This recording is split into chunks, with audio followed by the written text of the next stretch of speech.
Acho que dá para ir. Boa noite a todos. Eu quero dizer que eu desativei aí os comentários para que a gente possa se concentrar realmente aqui no que eu vou falar. Mas vocês podem fazer perguntas, né? Se você der uma olhadinha aí na parte baixa da sua tela, você vai ver aí uma caixinha com, na verdade uma espécie de um balãozinho, né, com uma interrogação, onde você pode escrever a sua pergunta, né? Eu não vou ter tempo de, naturalmente, responder todas as perguntas que aparecerão, mas eu quero tentar responder algumas.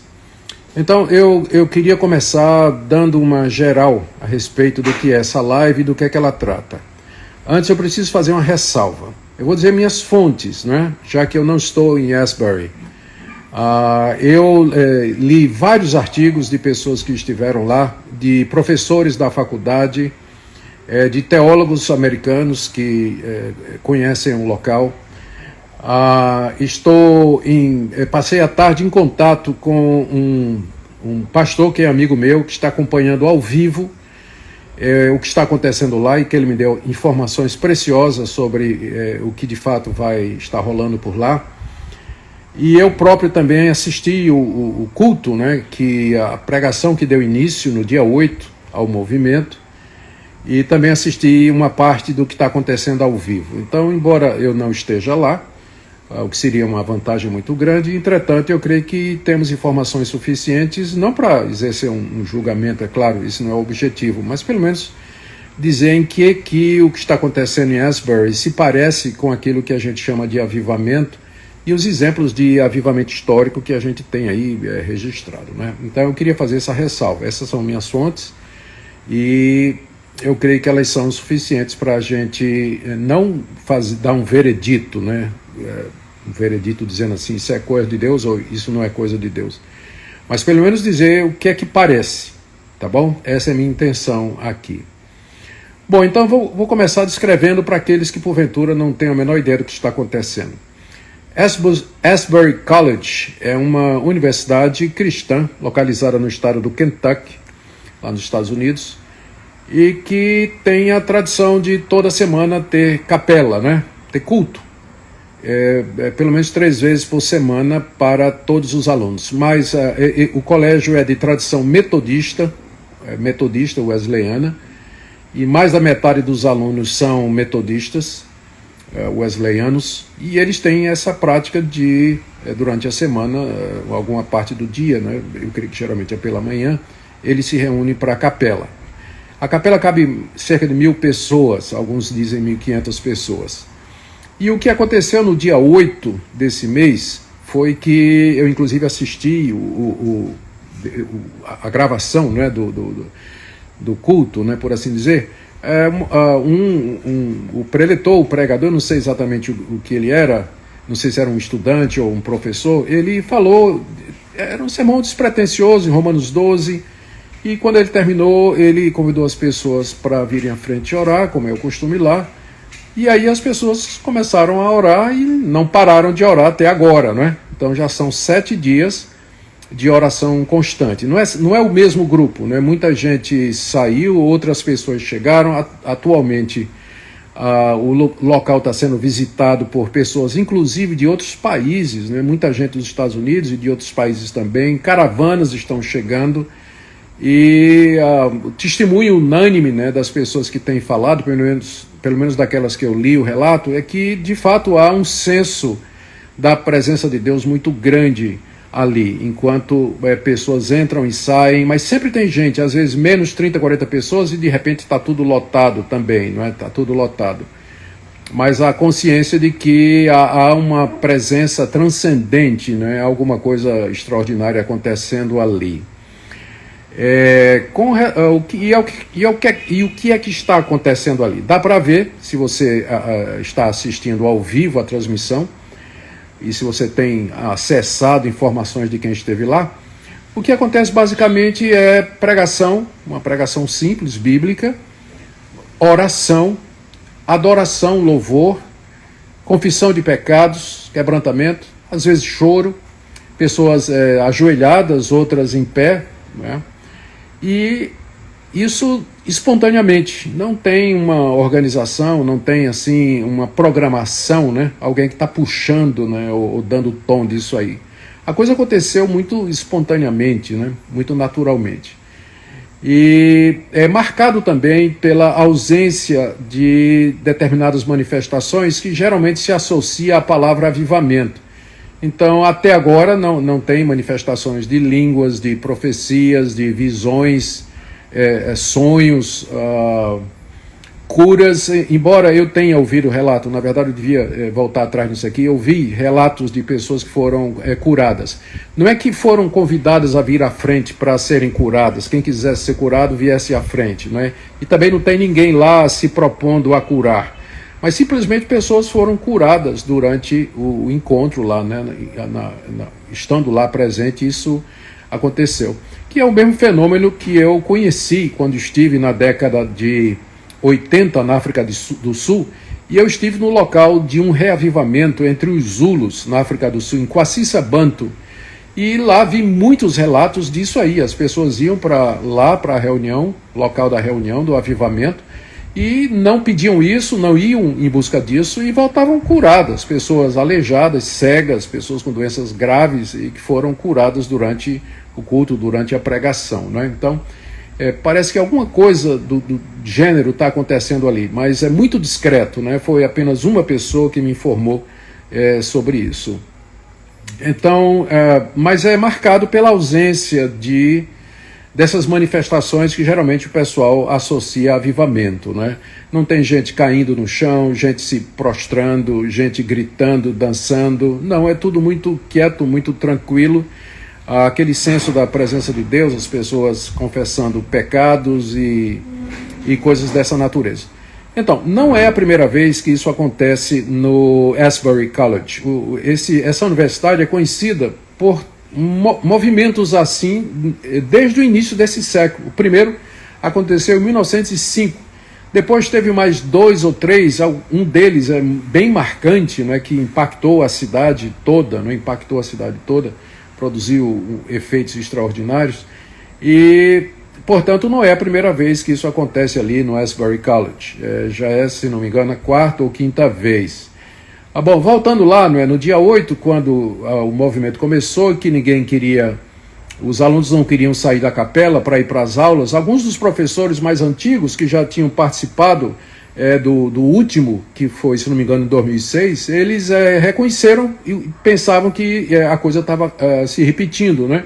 E aí cancelaram aulas, liberaram e os alunos foram para a capela e, inclusive, igrejas da região já estão mandando ônibus, né, cheio de jovens para lá, né? Como eu disse, não é um movimento gospel, não é um movimento um movimento de curas, sinais e prodígios, mas é um movimento silencioso de quebrantamento, confissão de pecado, oração, adoração. É isso, pelo menos, o que a gente pode ver, né? Daqui é o que a gente pode constatar, todas as testemunhas estão falando a respeito disso. Bom, a pergunta é se isso é um verdadeiro avivamento. Bom, para dizer isso a gente tem que definir avivamento, né? E existem ideias diferentes a respeito do que seja. Eu vou seguir, naturalmente, o pensamento do cristianismo reformado a respeito dos avivamentos espirituais. Um avivamento espiritual, ele pressupõe que houve um declínio, senão a palavra avivamento nem faz sentido, né? Então, avivamento fala de vida e só faz sentido falar de vida se antes o estado era de morte. Então, nós sabemos que a tendência natural do coração humano, mesmo do crente, é o declínio espiritual, o amortecimento. Se a gente não cuida, se a gente não usa os meios de graça, se a gente não procura aqueles recursos que Deus deixou, a tendência do nosso coração é a conexão. Bom, desculpa aí a pausa, né? A conexão aqui está péssima, né? Eu devia ter ido para o estúdio da igreja, né? Onde a conexão lá é bem melhor. Pensei que daqui de casa daria bem. Mas de qualquer maneira, o avivamento pressupõe que houve um declínio espiritual. Por exemplo, no tempo do Antigo Testamento, o declínio consistia em abandonar o culto a Deus e adorar deuses estranhos, a idolatria.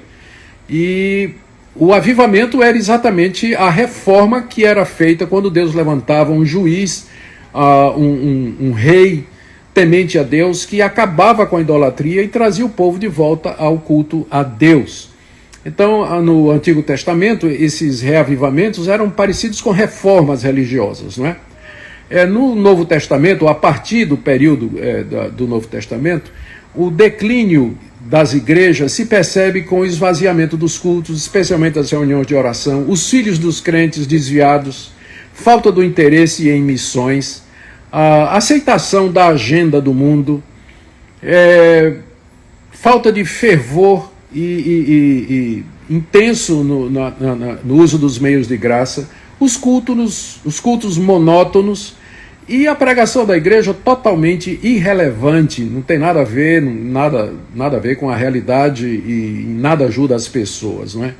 Então, quando isso acontece, e pode acontecer numa igreja, numa denominação, num país, numa cidade inteira, quando isso acontece, é preciso um reavivamento, um avivamento espiritual, que consiste em o Espírito Santo vir sobre aquela igreja, aqueles indivíduos, aquela denominação, aquela região ali, trazendo nova vida, uma consciência da presença de Deus tão grande que os crentes começam a ver os seus pecados à luz da sua verdadeira gravidade.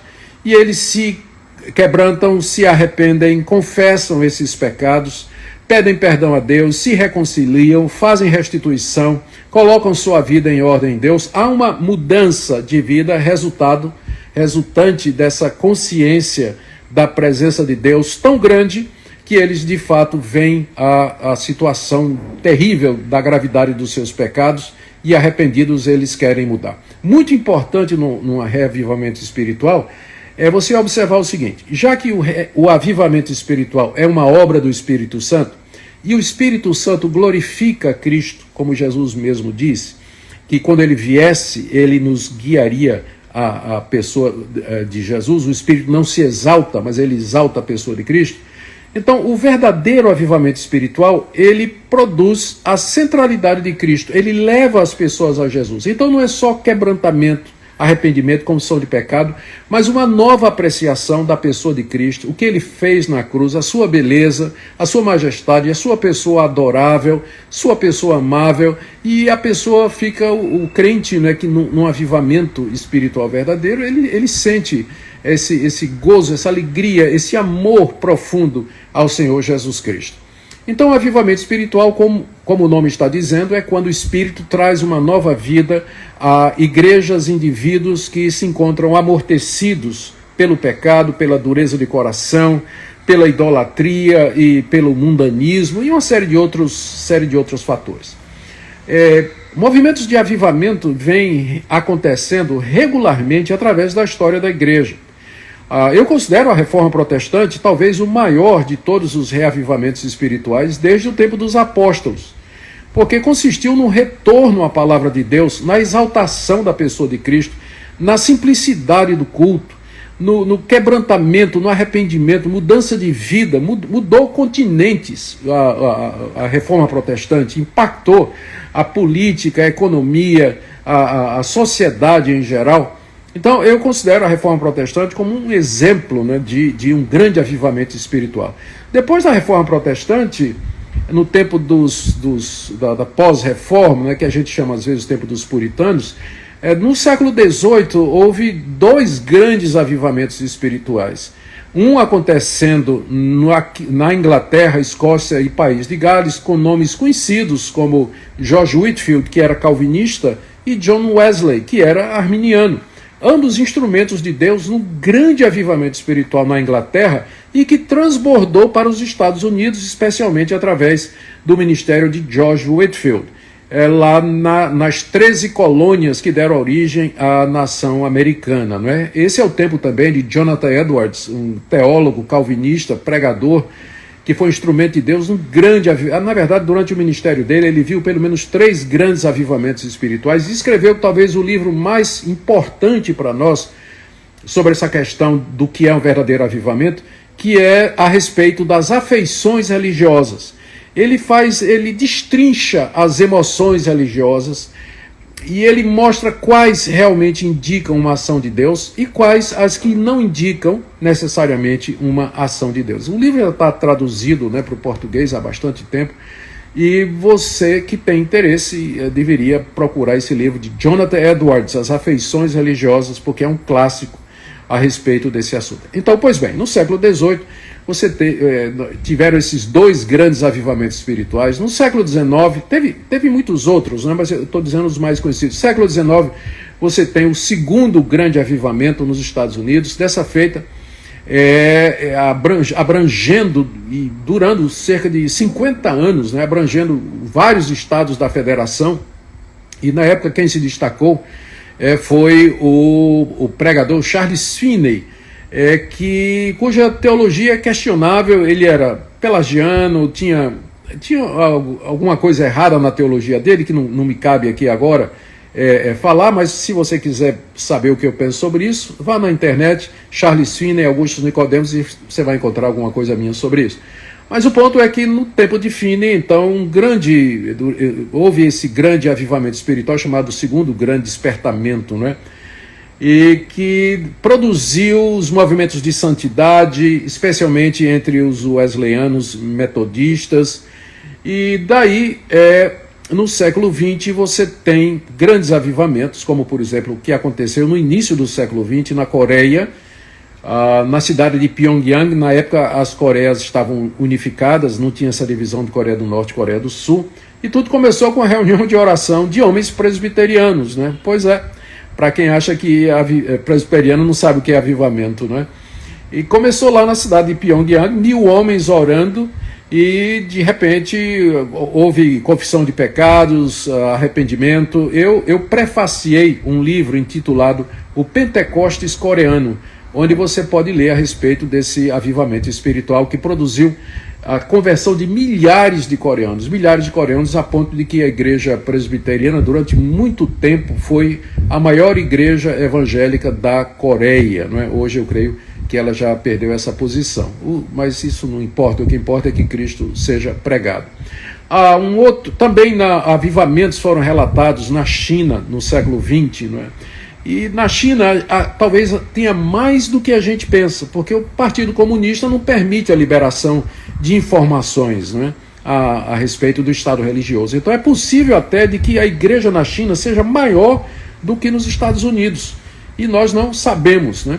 Mas nós sabemos que o evangelho vem crescendo na China, Então, notícias no país de Gales, notícias da Escócia também, e na própria África do Sul, eu já mencionei um avivamento que começou na década de 60, através de um pastor luterano alemão chamado Erlo Stegen, que eu tive o privilégio de conhecer, inclusive trouxe aqui ao Brasil para pregar.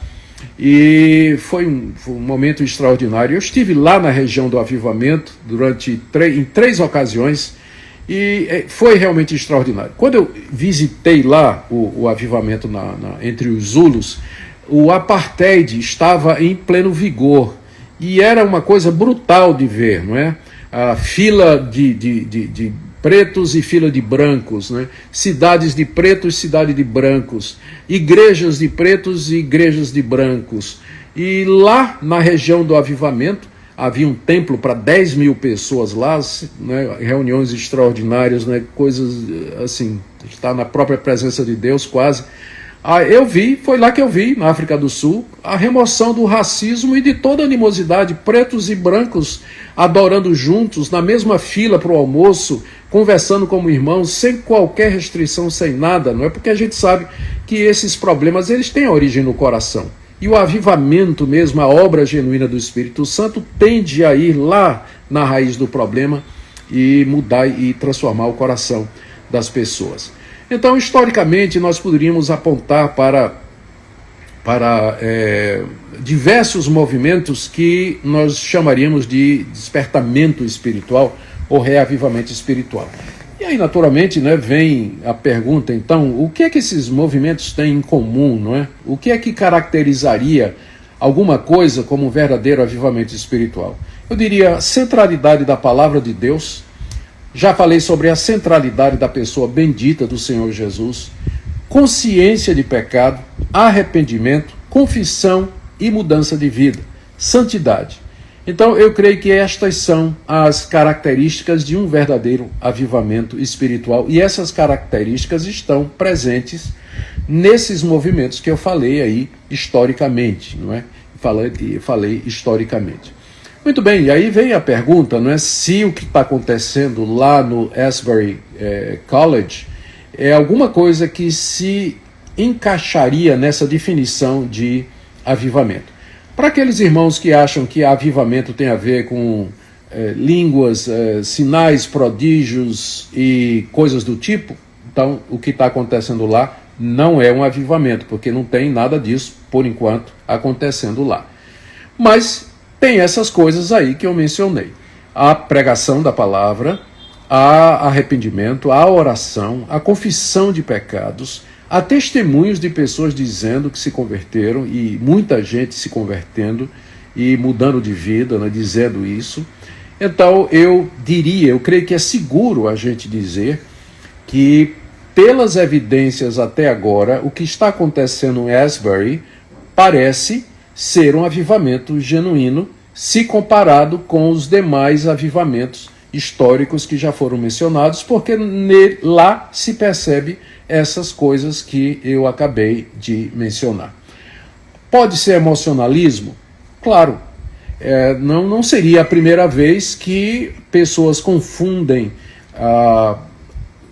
emocionalismo com uma obra genuína do Espírito Santo.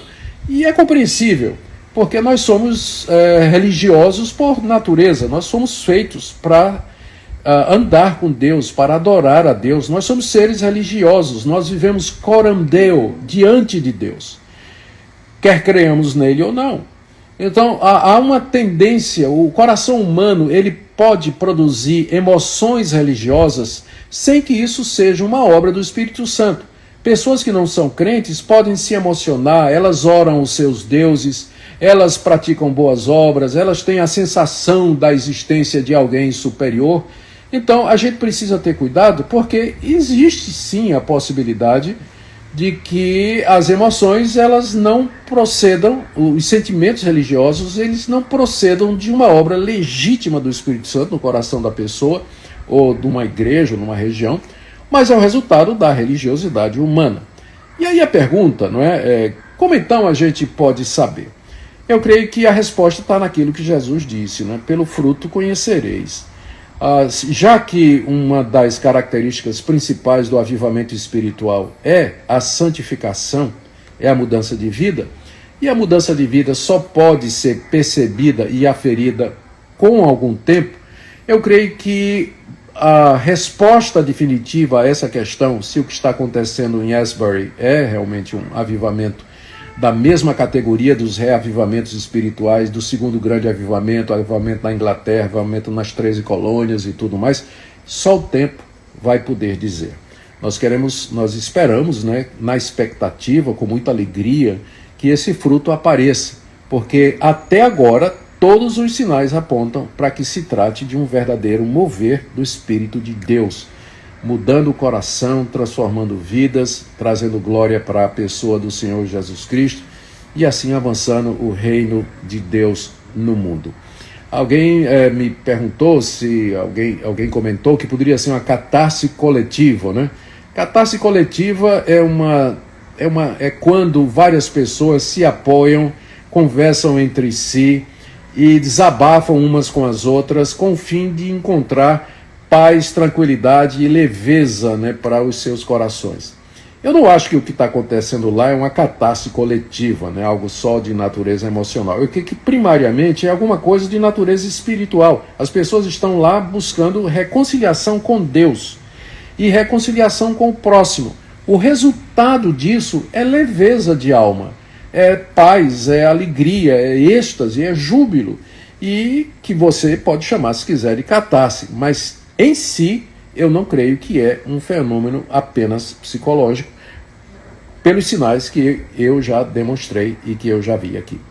Para você que está chegando agora, eu estou avisando, né? Eu vou repetir o aviso que eu dei no início, de que eu desativei os comentários. O motivo é óbvio, né? O assunto é polêmico, muita gente pensa muita coisa a respeito disso, e o comentário ia virar uma verdadeira batalha, né? Eu sei como é isso. Então eu desativei, Mas você pode fazer sua pergunta ali no balãozinho de perguntas.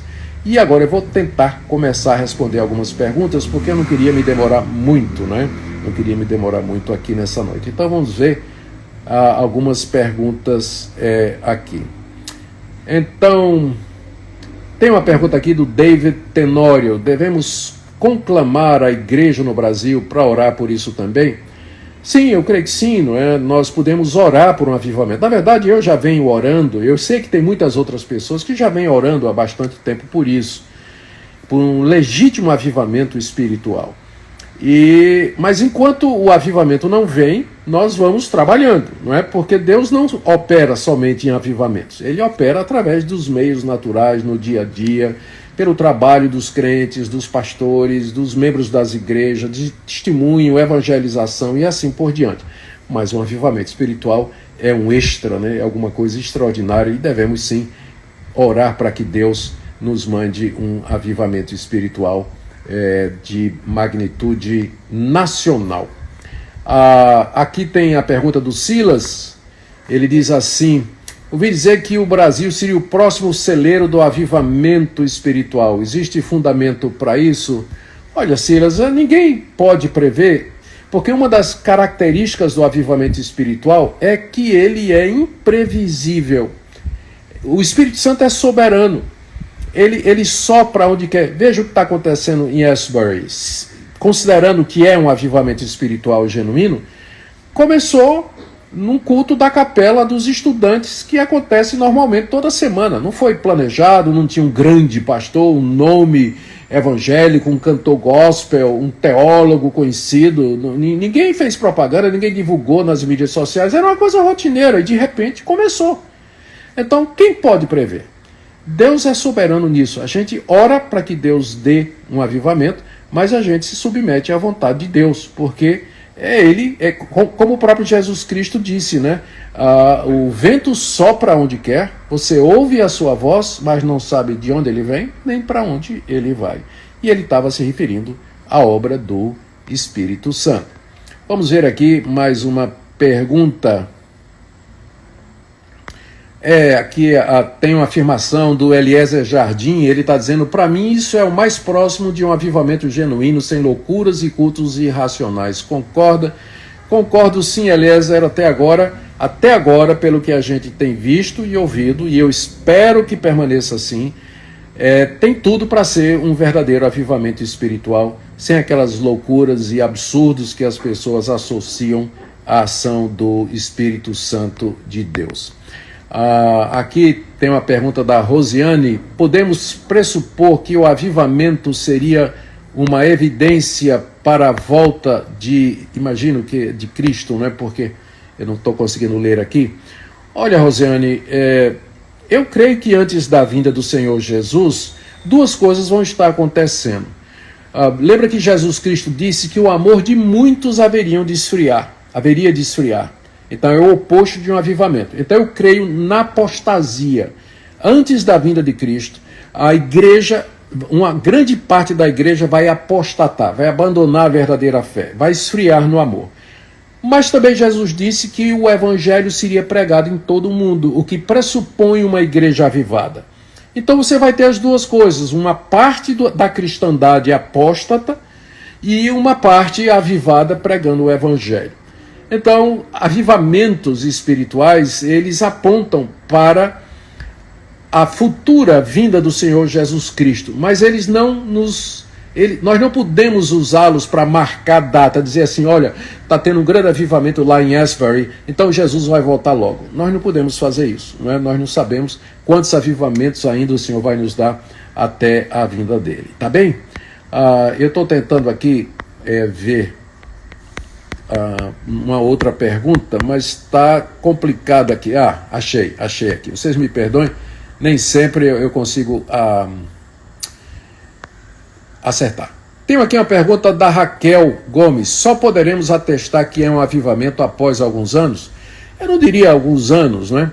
Apesar de que eu sou um leitor da história dos avivamentos, e eu já li que em vários dos avivamentos, as pessoas que estavam passando pelo avivamento não percebiam que era um avivamento espiritual. Só perceberam que era um avivamento espiritual depois. E mesmo assim, porque pessoas de fora disseram, olha, isso que está acontecendo com vocês é um avivamento espiritual. Então, eu não diria que é uma questão de anos, né? Mas eu diria que algum tempo, né? Eu não queria também colocar um prazo tão extenso que significaria dizer que o avivamento é uma coisa imperceptível e que você não pode avaliar, não é? E isso não é verdade. O avivamento espiritual produz conversões duradouras, transformação de vida, crescimento do evangelho e assim por diante. E a gente pode aferir essas coisas dentro de um tempo razoável, né? Não precisa ser assim muitos anos, né? Mas eu creio que dentro de um tempo razoável dá para perceber se a coisa realmente era de Deus ou não. Pegar aqui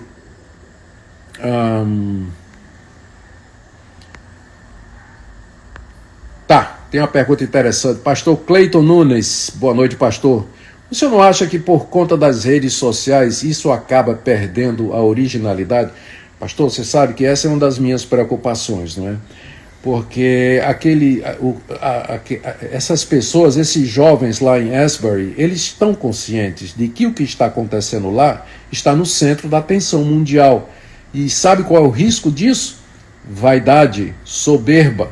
Dizer assim, puxa, Deus nos escolheu para derramar seu Espírito Santo aqui na nossa capela. Isso, o mundo inteiro está olhando para nós. Então, a gente deve ser diferenciado ou especial. Existe esse risco. E é um risco que todos nós corremos. Toda vez que nós somos abençoados, né, ou somos privilegiados de alguma forma, a gente tende a gente corre o risco do nosso coração se elevar e a gente pensar que é alguma coisa. Então, a minha oração tem sido a Deus que o que está acontecendo em Asbury se mantenha humilde, grato e não pensem de si mais do que convém, porque é só graça, é só a misericórdia de Deus, conversões, quebrantamento, transformações, mudança de vida, só a graça de Deus.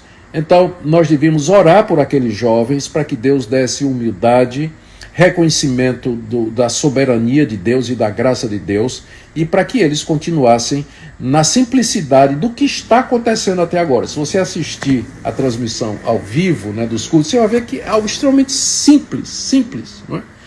Não é nada elaborado, nada, é uma coisa simples e que permaneça assim, porque essa é, de fato, a maneira como geralmente o Espírito Santo atua, não é?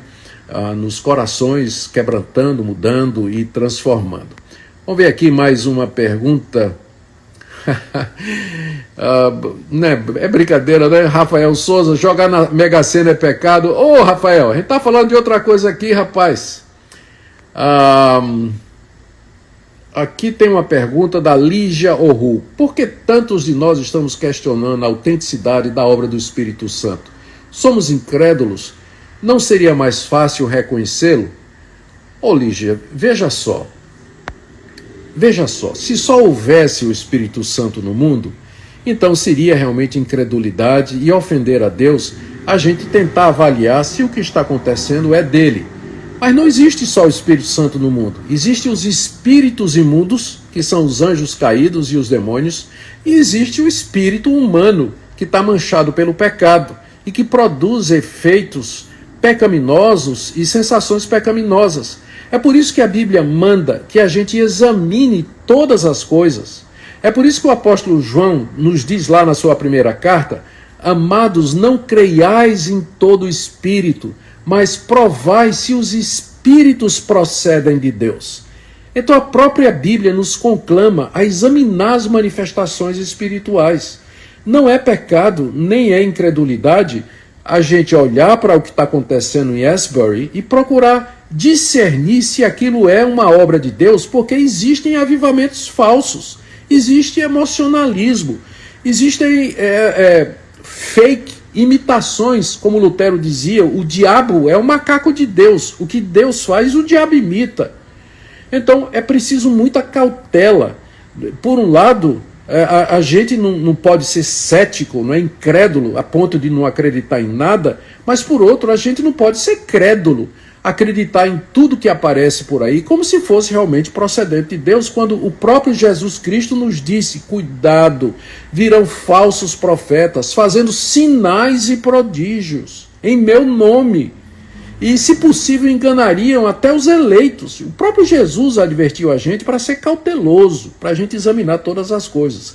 Então, Lígia, não é errado você questionar, né? Se você está fazendo isso com sinceridade, você, por um lado, você não quer ser enganado, e por outro, você quer reconhecer a verdadeira obra de Deus, não é? Por isso a gente examina todas as coisas, mas a gente não é obrigado a aceitar sem crítica e sem... Quando eu falo crítica, é boa crítica, né? A gente não é obrigado a aceitar sem exame toda manifestação espiritual, como se questionar essas manifestações fosse blasfêmia contra o Espírito Santo ou lutar contra o Espírito Santo. Não. Eu, por exemplo, né, eu tenho examinado o que é que está acontecendo em Asbury, e a avaliação que eu faço até agora é que as evidências todas apontam para uma legítima obra do Espírito Santo de Deus. E que se essa avaliação está correta, nós veremos os frutos disso mais adiante, não sei quanto tempo, mas mais adiante os frutos permanecerão, e serão frutos verdadeiros de vidas mudadas e vidas transformadas, ok? Deixa eu ver aqui mais alguma pergunta. Tem muitas perguntas aqui, gente. Obrigado.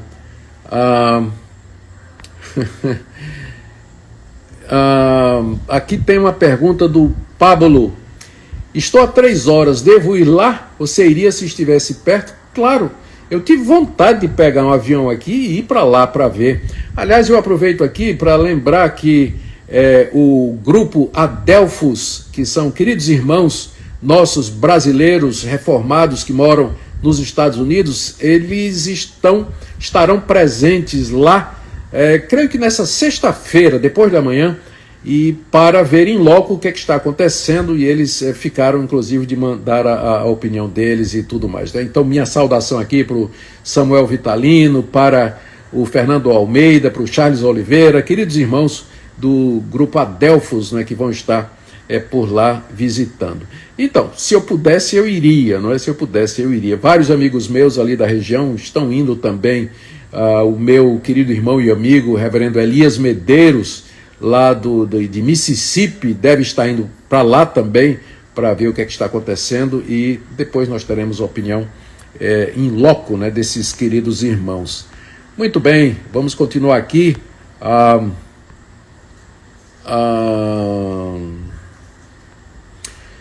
Tem uma pergunta aqui que o Eric de Almeida Freitas mencionou aqui que nos Estados Unidos houve o avivamento na Rua Azusa, e que foi um movimento que deu origem ao movimento pentecostal, não é? Eu deixei de mencionar esse movimento porque eu estava me referindo aos movimentos históricos que eram marcados pela ausência dessas manifestações, línguas e profecias, e centrava mais no quebrantamento, no arrependimento, pregação da palavra de Deus e assim por diante. Mas certamente não se pode negar a presença de Deus na obra de avivamento, não é? Através do movimento pentecostal, que tem evangelizado o mundo, não é? Os irmãos pentecostais têm sido instrumentos de Deus para alcançar o mundo todo. Apenas o movimento pentecostal, ele não é geralmente classificado dentro dos avivamentos históricos, exatamente porque ele tem características próprias, que são aquelas coisas que eu já mencionei, não é? Deixe-me agora ver mais alguma pergunta aqui. Nossa, Ministério Feminino, fale um pouco, por favor. Não, agora não, né? Agora não. Cristão Destemido faz uma pergunta. Algumas pessoas deixaram de ser cessacionistas? Eu peguei essa pergunta porque eu creio que o termo cessacionista ele é usado de uma maneira muito equivocada, não é? As pessoas pensam que cessacionista é alguém, inclusive me chamam de cessacionista, né? É alguém que não acredita no Espírito Santo e não acredita em dons espirituais. Isso está muito longe da verdade, né? E os irmãos precisavam ter cuidado antes de usar esse adjetivo, né? Eu, por exemplo, claro que eu creio no Espírito Santo, eu creio no poder do Espírito Santo, busco uma vida cheia do Espírito Santo, quero andar no Espírito Santo, não quero ofender o Espírito Santo, nem entristecer o Espírito Santo, creio nos dons espirituais, tem 5 listas de dons espirituais no Novo Testamento, eu creio que aquelas listas são para a Igreja de Jesus Cristo, apenas entendo que o período de revelação cessou o período de revelação com a feitura da Bíblia, uma vez que o cânon bíblico fechou, ali Deus nos deu a sua revelação escrita. Tudo que Deus queria nos dizer está na Bíblia. Então não há novas revelações. Portanto, dons que estão ligados a novas revelações, eles cessaram com o fechamento da Bíblia. Então, por exemplo, eu creio que Deus pode dar o dom de línguas. Mas se Deus der o dom de línguas, será de acordo com 1 Coríntios 14, que sejam 2, no máximo 3, em sequência, e haja quem interprete, não é? E os profetas têm que todos ser julgados. E se alguém profetizar em vão, ele deveria ser disciplinado. Quando eu digo em vão, é dizer alguma coisa que está errada. Não é que ele anuncia uma coisa e a coisa não acontece, aí vai dizer que é falta de fé dos outros. Não. O profeta é verdadeiro e quando fala acontece, deveria ser disciplinado, excluído, né? Com profetas que são dessa forma. Mas não é esse meu ponto. Eu apenas aproveitei porque tem gente que usa esse termo, né? Sem dizer direitinho o que é que ele, ou sem entender direitinho o que é que ele significa.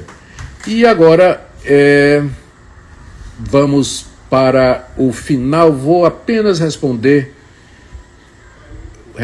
alguma pergunta aqui. Pronto, aqui última pergunta. Tá bom, gente? Jean-Pierre, é necessário ter mudança social para ser avivamento?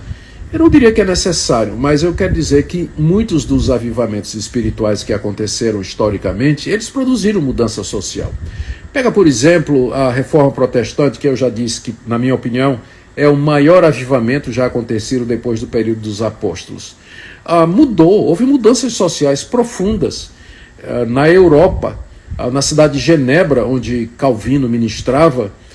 O primeiro hospital geral da Europa foi lá em Genebra, com atendimento gratuito para os pobres e necessitados. A primeira escola primária para meninos e meninas foi lá em Genebra, sob a liderança de João Calvino. Martinho Lutero lutou pela implantação da educação para crianças, pela abertura de escolas. Ele escreveu cartas para os príncipes da Alemanha, pedindo que eles abrissem escolas para a educação de todo o povo.